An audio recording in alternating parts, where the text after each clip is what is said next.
I am under the impression that no matter where I put my effort it won't succeed. That's an awful feeling. Once I had an invitation for a scholarship in Spain, but when the time came I wasn't eligible for application. The taste was bitter and I had no plan B. Did I mention I still have no job? I guess this kind of thing happens to everybody. But I feel I am swimming against the tide and just hard enough to keep my chin above the water. My car just broke. My phone is dying and I need a computer for the current enterprise. It must work. I don't know what to do. I think I must define a goal and pursue it no matter what. Endurance, steadiness, determination, and patience. I guess I am ready for new thing to come. And I am grateful for all this journey. I just wish I could have a steady income by now. Jez, I sound like a lifestyle coach. Anyway, upholstery cleaning costs like a lot.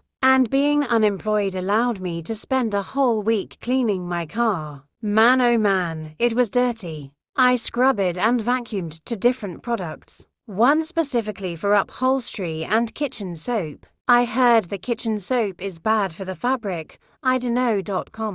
But it cleaned just the same. No smell, no stains. Just a vivid blue and grey fabric. At least this cleanse was a success. Peace.